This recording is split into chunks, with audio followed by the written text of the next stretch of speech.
Hey lovies, welcome back to my channel. It is another beautiful day, and as you can see here, some of you did request her coming back. This is my mother, and today we'll be having a conversation. I'll be asking her some questions that some of you wanted to know the last time. If you did not see that video, I will try to put it in the description below so you can go back and watch it. I trust that you have already subscribed. Give this video a thumbs up, share it with your friends. Teach her how to jump and how to stretch when she reach, like the angels do, and you gon' make it through now.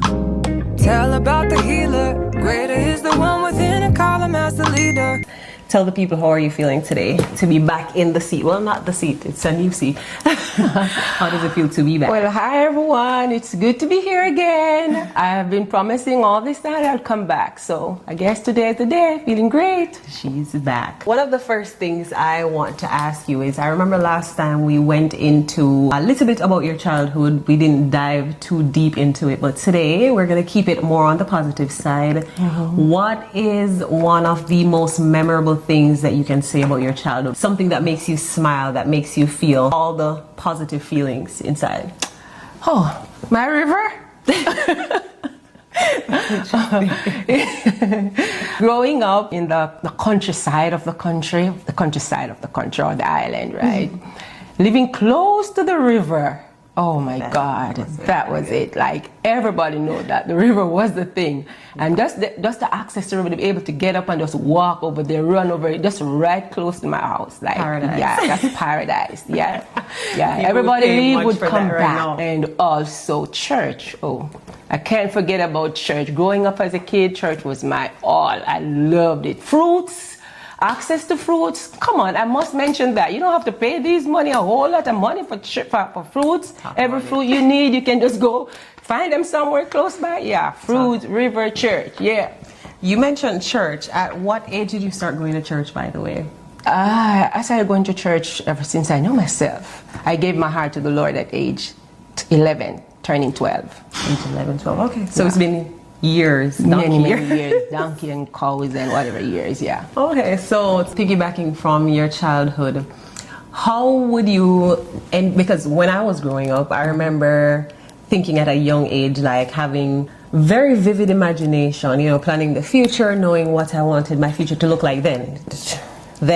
What would you say you envisioned that your future would look like if you were thinking, say, 12-year-old you? How did you envision your right now?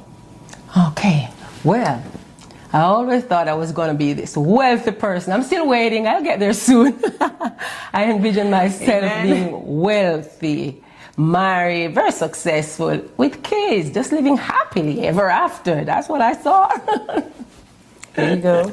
If there was one thing that you would say you wish you learned earlier about relationships, not just intimate relationships, but friendships, what's one thing that you wished you knew then that you know now?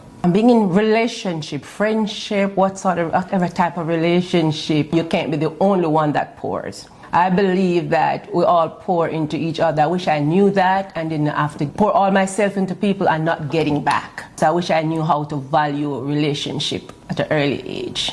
Yeah, I think that's something that especially young people struggle with now, because there's that one thing where it says to have friends you have to prove yourself friendly. Right. And we find that the society that we're in now, it's so selfish that people are okay with having friends. People are okay with having people around them until they need you. Yeah. It's very hard now to find friendships or even relationships that people are willing to reciprocate. Yeah. So I think that right there is a very, very important lesson that it would be good if we learned early, but sometimes it takes a couple of trial and errors, and you got to learn the If there's a ship, it's all of us in there. Yeah. It's the effort of everybody to, to ensure that it flows straight. Yeah. Leading from there, at what point, because now, knowing who you are now, I know that you're heavy on boundaries now. You are heavy on choosing yourself and putting you first, and oftentimes even being selfish, rightfully so,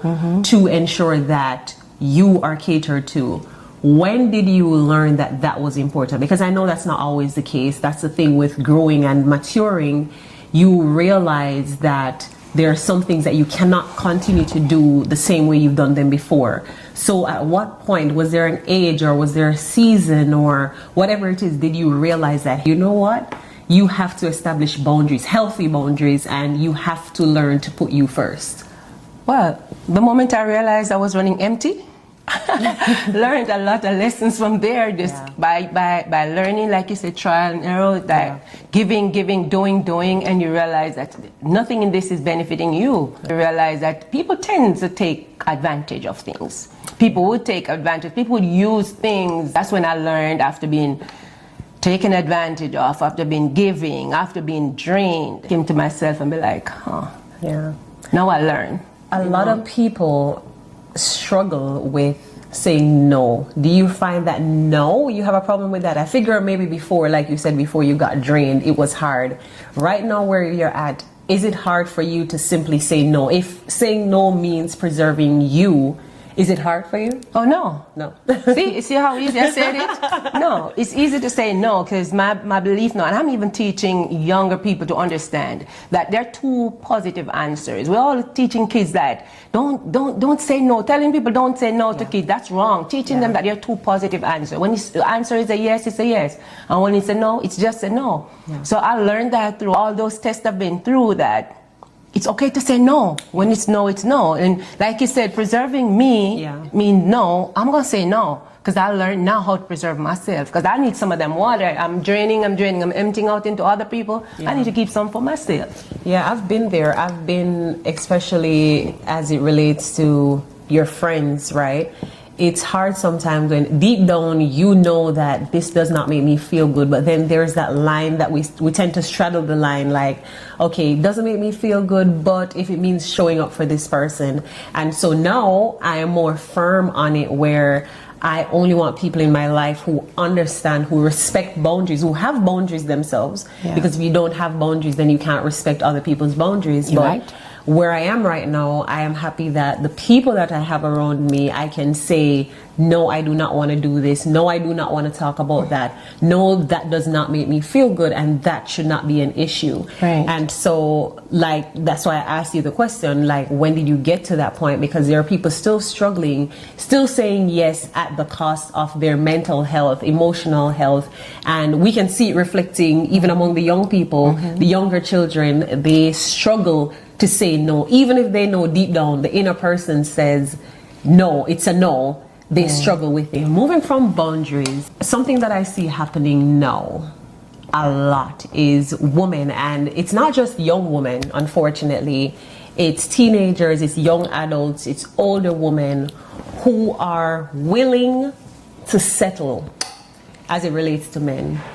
They are at a place where they're okay with knowing that I wanted 10 things, I had 10 things on my invisible list, and there's only one on it, but I'll take this one thing than to be without a man. Why do you think that is? And maybe you can speak from your perspective, from women, you know, your age group, your generation. Why do you think women are so okay now with just accepting that it's better to have whatever it is than to actually wait? I believe that people in general follow everybody else. People are just followers. People say this, people say that. Some things that have been taught.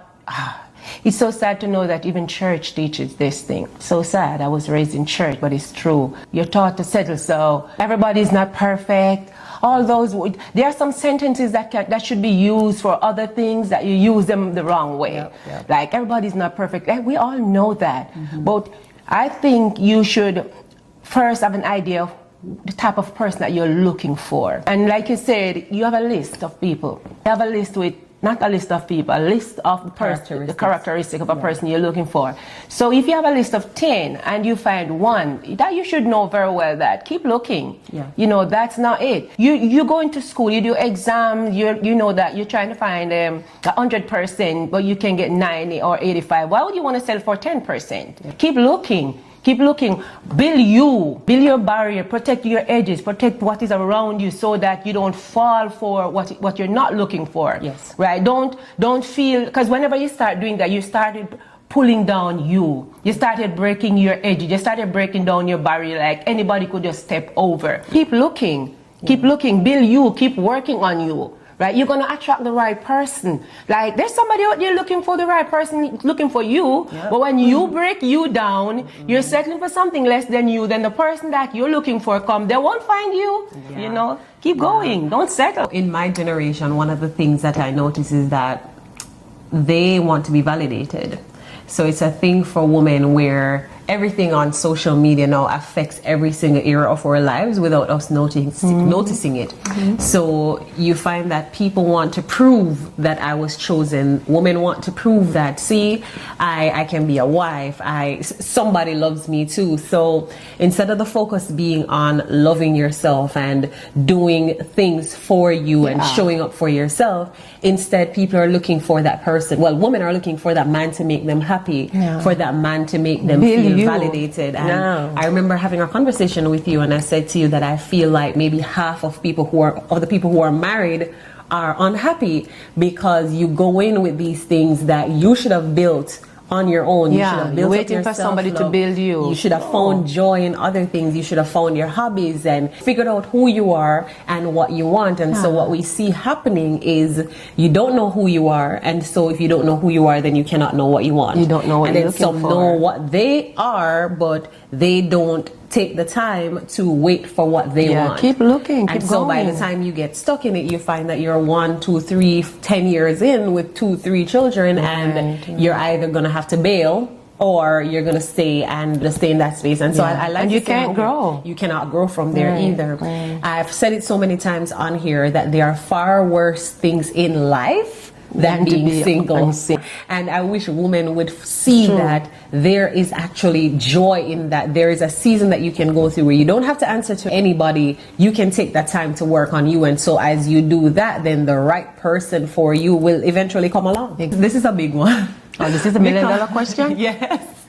Because I have seen this so many times on social media, I cannot even count, where women, we are in the struggle Olympics now, unfortunately, where there's a whole trend where women want to prove that they are independent, that they want to prove that they don't need men. They want to prove that anything a man can do, I can do too. And I mentioned before that there are far worse things in life than being single. So now we're talking about people who are not single anymore. And you see where women are in this struggle to be masculine, to be everything that says I do not need a man. And I know there was a point in your life where you had to be the man in the relationship. You had to raise your boys. You had to be the man in their lives. You had to be the man in the home. You had to go to work. At what point did you realize that that was not a flex? Because I'm pretty sure maybe then you felt good about yourself that, yeah, I can make it happen. I'm doing it for my kids. You probably felt good that you were able to do it. But at what point did you realize, you know, I don't want to be an independent woman. I don't want to do what a man can do. When did it finally connect that, hey, there is power in being soft and being feminine? When? Yes. Okay. Now. So I had to be independent, not because I wanted to, because I didn't have a choice, you know. Life threw you lemons, you make lemonade. Okay. So I made myself happy doing it. I didn't want to be, I don't want to be independent at all. Yeah. I don't want to be. I did all of that because I had to, because now you have kids, you got a goal, you got a future set for them, they got to be successful, you got to make it happen. So you just go ahead and just do what you got to do. I do job, like 8-hour job, I'm washing, I'm cooking, I'm cleaning, I'm cutting the grass, I'm making the kites, I'm going on the roof, I'm helping the boys to raise their kites, I'm chopping benches. I'm building benches, I'm chopping the wood to make bats. I did all of that. I built the basketball hoop all by myself, and taught the boys how to. I did all of that. I played the football with them and all of that. Not because I wanted to do it, because I knew that that's what they need. I know that these are the important part of their life to be developed, and had to do it. Not because I want to do it. Yeah. I learned after that they're way better to life than have to be a sole provider for you. You know, I learned late. Like, sorry, it was late, but I'm so glad that I got to experience it. I think a lot of women don't know the power that they have in just being soft. And I had, I think it was on my podcast, I did an episode about being feminine and how I have seen how personally that has made my life so much easier, because I say to my friends all the time, like, if I go into a space and there are men there, I automatically think that I'll get favors simply because I know what I have and I know how to use it to my advantage. Yeah. So I know how to go over there and smile and use my soft voice and say, hi, excuse me, can you help? And I will say 97 times it has worked. Yeah. And I'm pretty sure if I went in and say, yo boss, can you do that? They'd probably hit me back with masculine energy. Yeah. So I always try to encourage women, like, there is that thing innately that we have, that if you don't have to, like you said, you had no choice. But unfortunately, no, women my age, my generation, are choosing to be masculine. I don't want to be an independent woman. Right. And I don't want to be. I don't want to be. I want to be the girl. As a matter of fact, that's how God made it, though. Yeah. God, he's the head of the house. Yeah. God himself is the head of the church. He made the man the head of the house. The man is supposed to go. The Bible give a list of things that man's supposed to do. Yeah. You're going to be covering me. He's my coverage, eh? Yeah. I want to feel like a girl. I want to walk around.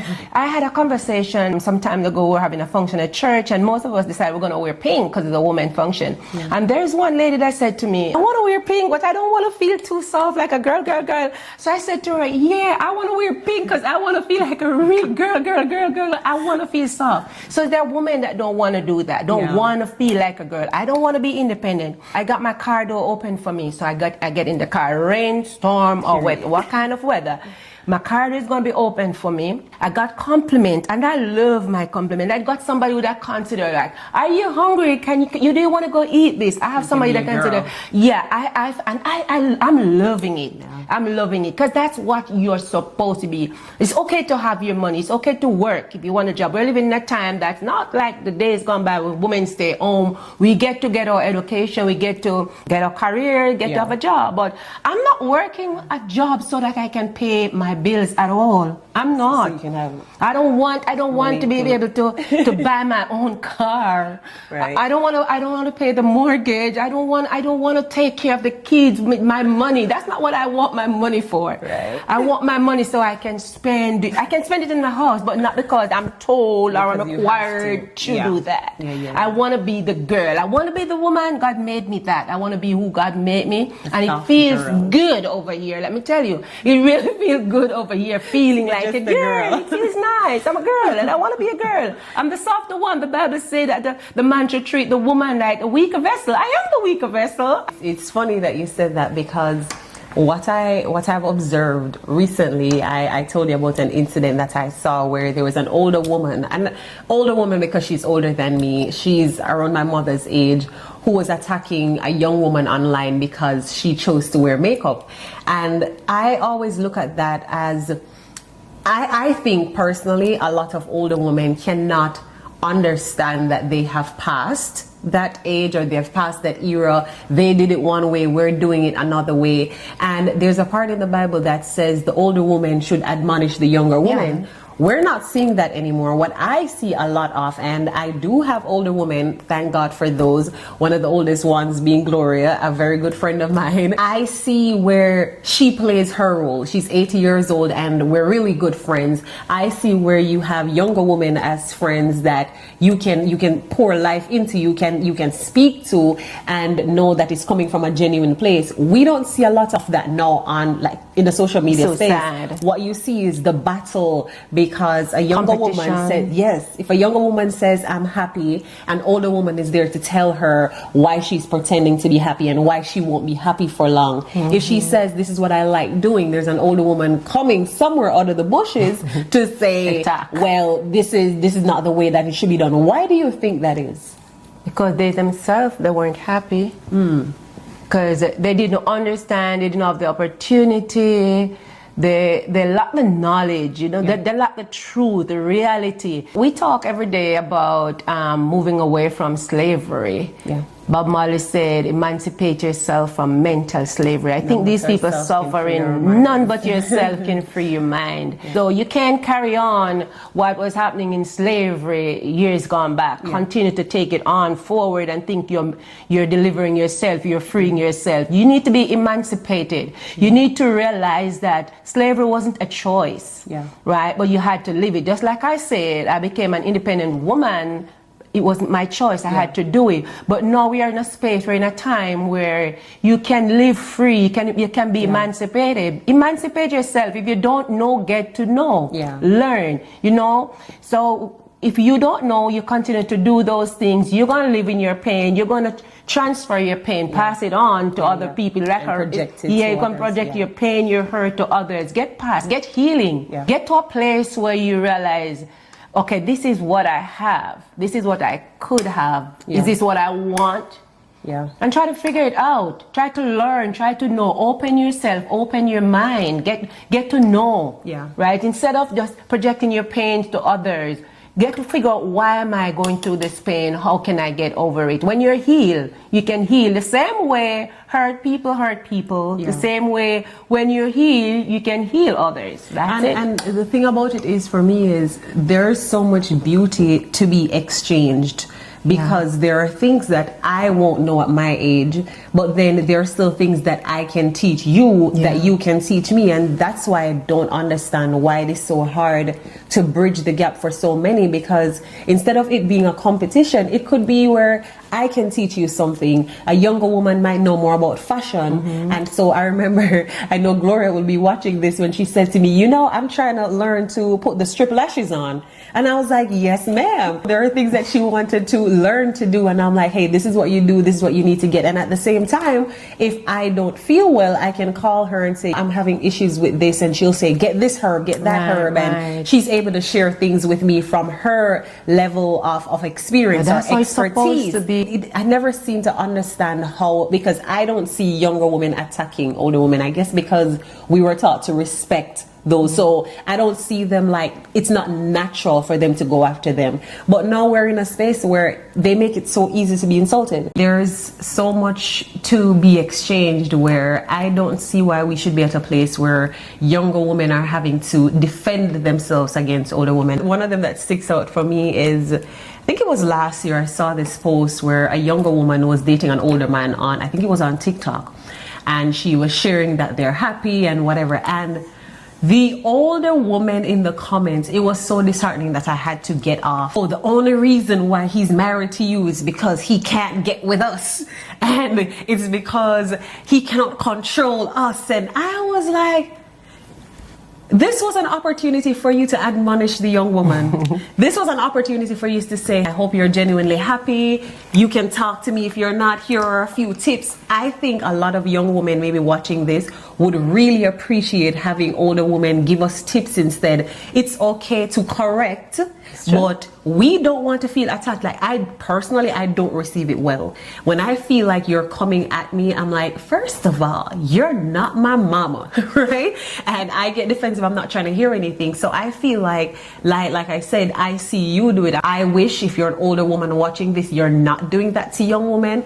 And just understand that there can be an exchange. Like, we can share things. There are things that my mom teaches me, and there are things that I teach her. There are things that my daughter teaches me. Oh yeah. Right? So, yeah, we don't, I don't see why we need to compete. I will never be able to learn everything that you know at this age, and that's why we're trying to learn. And the same for you, you're not going to be able to go back, so now you just got to move forward with what you have, and that should be okay. So how about if we consider life as a relay team? Yeah, we're handing off the baton. So whenever you ran the first leg of grandma, great grandma, whoever, you ran the first leg of the relay, right? When you came to the second person to hand over the baton, how about telling the person how exactly to hold the baton? How about tell them how you almost fail? How about tell them how having the baton in the wrong hand caused you to go a little bit slower? How about helping that person to carry their baton the correct way? Then, because we all do different. How about when the second person get the baton, how about you say, you gotta be looking straight ahead of you and put your hand behind you. Grab that button and run. Right. Because you'd have realized the first person did a little bit of mess up, but ensure that we're gonna have to go through this. It's generation to generation. We're gonna have to go through this, and I want my generation to end well. Yeah. You know? So about the other person, get the button. No, get the button with all the information, all the knowledge that they would have needed to take over that button. So we all win the race. And how so about that? we can pass it on. Yeah, we pass it on, so we all win the race. That would be good. Right. So you mentioned earlier that you gave your life to Jesus when you were 11. You said 12.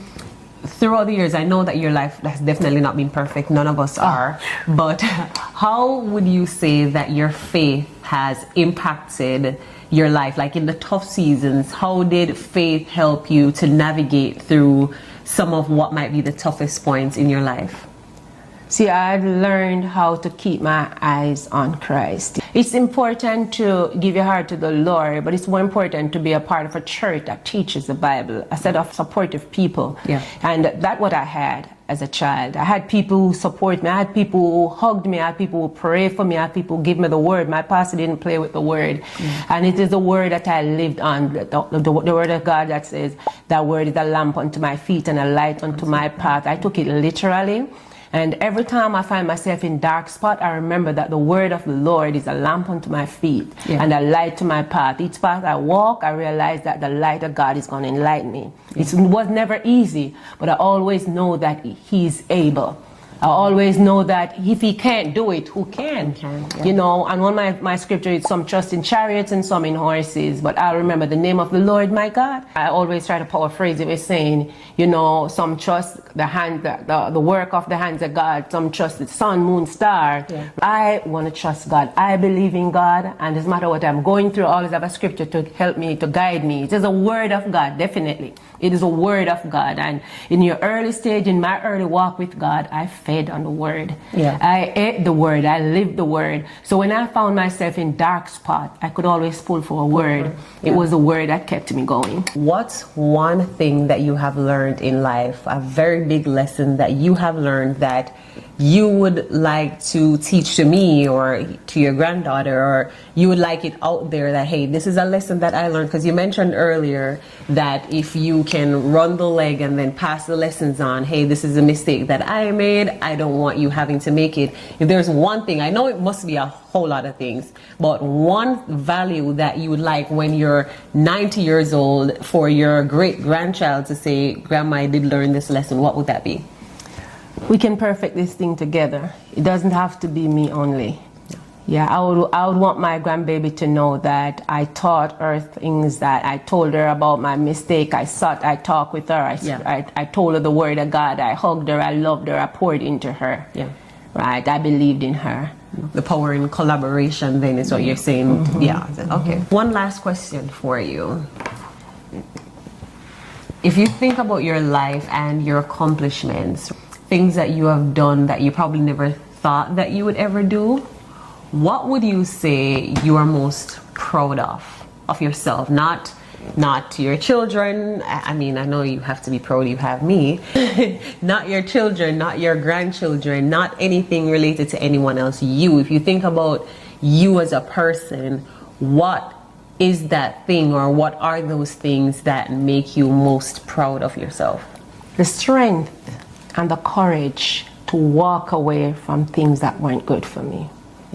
To get out of negative things, to walk away from things that drained the life out of me. The strength and the courage I had to do that. That's what made me proud of me. Pursuing what I wanted and not to give up on my goal, my dream. Things I wanted to do at age 15, sorry, I didn't get to do it, able to do it. Just the courage and the strength to walk away from negativity, the things that were draining or killing me. All right, so this part, it gets interesting. We're going to do, I wouldn't say it's a game. So growing up, I know if my brothers are watching this, they know exactly what I'm talking about. So in our house, it was like, you know how Jesus sat on the mountain and all he spake was parables? The things that she said, there are still things that I'm trying to figure out now. Still things that I'm learning. Things that I am so happy that I'm older now that I get to say them to my daughter. Apparently, that doesn't happen in every household. So I'm going to give you like three of the parables, right? If you do not know, if this is your first time here, my mother was born and raised in Jamaica. So this part, the country corner of Jamaica. The hillside. So, just for clarity here. So I am going to mention one of the parables that you said, right? And what you're going to do is to translate it for me. Translate it for the people watching. Yeah, I mean, you can probably translate it in English too if it is possible. I don't know how to translate our parable in English. Do the best you can. So the first one being, you've always said, if duck not left pan, pan will left duck. Explain that. What does that mean? I want to explain it in my own term, the way I speak to my kids about it, right? So if there's something that you're doing and it's not good for you, I want you to stop. And I'm talking about when I'm telling my kids, I want you to stop. It's literally bad for you. And I'm warning you to stop, and you refuse to stop. I'll tell you, I said, okay, if duck won't left pan, pan will left duck. In other words, if you don't stop doing it, it will happen by itself somehow. But you're going to learn. It's going to happen somehow because it must happen. Eventually it will happen. So there's another one, which is one of my brothers, Ramanda's favorite ones, that says, I got some mama, our mouth so long, and she said, yeah, come here, we see. Translate that for the people. Maybe this is your first time hearing it. I'll try to put it on the screen. In other words, as an adult pig, you're going to have a long mouth. You're going to have a long mouth. In other words, things are going to happen as an adult that kids don't understand. They don't experience it, and they will never understand it as a child. So they will be inquiring, why is this happening? Why is that happening? Right? Sometimes the best way to tell them, you will find out. So they're basically saying, you will find out. Right? Eventually you're going to find out. Well, you could have just said that, you know it, right? No. Give them something to think about. So guess what? It only becomes juicy when you all grow up now and understand, this is what she was saying. Yeah. So sometimes the struggle, you might say to your mommy, why you have one shoes? Yeah, because maybe as a child, mommy had sacrificed for you to have 4, right? Mommy only have 1. You might ask mommy, why you have a little bit of food? Because mommy maybe sacrificed for you to have a whole bit of food for you to be full, but she didn't have enough, so she just got a tiny bit. And mommy, why you so? You be telling your child, you're come, you will see. In other words, when you become an adult, you will learn how I made those sacrifices. You'll understand why those things were happening. It's one last one. If ear's not ear, when am I go in my head? Well, that's the sad part about it. That's what I didn't like about this parable, right? Because my concern is why ears wouldn't go by itself. You know, I think it should go by itself. And so that is why I tell my kids that. So you traumatize the student? Yeah, because if they don't hear, if they get themselves in trouble, chances are the entire family suffer for it. The entire family. Do you ever know about like one person being bad? And they come and attack the entire family, maybe shoot the entire, for reprisal, shoot the entire family. That's when ears not ear. This one should be pretty interesting. Something else? Yes. Oh my goodness. This is to test how Jamaican are you, which you should not be failing any of this, right? I won't, I'm sure. Cool. Let's start off like... Don't ask me the parishes and... I know there are 14 parishes. That's what you're asking me? I know that. No. Let's start off like, what's the national dish of Jamaica? It should be ackee and saltfish and fried dumpling. But what do you think it is? KFC? I think it's dumpling and butter. What's the proper way to eat a mango? You should cut it with a knife and all of that. As a Jamaican. Oh, just bite it. Just hold it and bite and make it juice. Don't you so... As a Jamaican, yeah. That is exactly what it is. You bite it just and bite it and choose. It swallows some of the skin too. What fruit can you only pick with a stick because it's too itchy to touch? What's that one fruit that you have to pick with a stick because it's too itchy to touch? I know that. You gotta ask me the country way. Oh, yeah. Okay, what fruit? There's a fruit that, well, let me not say only, Do we have it that there? That you should pick with a stick. Let me fix that because maybe that's for like urban Jamaica. Rural Jamaica might be different. What's that fruit that you should use a stick to pick? Man, I don't know. Breadfruit. How? Because that's why I said urban and rural Jamaica. Look, we don't use no stick to pick no breadfruit. I know. We climbed the tree, we threw stones up there. I figured. Okay, this one should be interesting. Which don't. dancehall artist is known as the Doctor? I know you don't listen to dancehall music, but he was from your time, so who did they call the Doctor? I don't know. Think about it for like 2 seconds. One, Dancehall two. artist. I don't know. Be the man. Man, how would I know that? Ask me about the pastors. I've never gone to dancehall all my life. I've never seen one. All right, so there's the last part. You're gonna have to finish the line of these songs, and I made sure to pick songs that were in your time. So, so the first one, I'm gonna sing the first line, and then you sing the line directly after that. The song goes: one love, one heart. Let's get together and feel alright. All right, cool. Hear the children singing. Wait a second. I wanna love you and treat you right. Every day and every night. The song said, I wanna love you every day and every night. Murder, she wrote. Murder, she wrote. Murder, she... I know a little girl. Right. All right. Last one. Hello, Mama Africa. How are you? I'm feeling fine and I hope you're fine too. Okay, all right.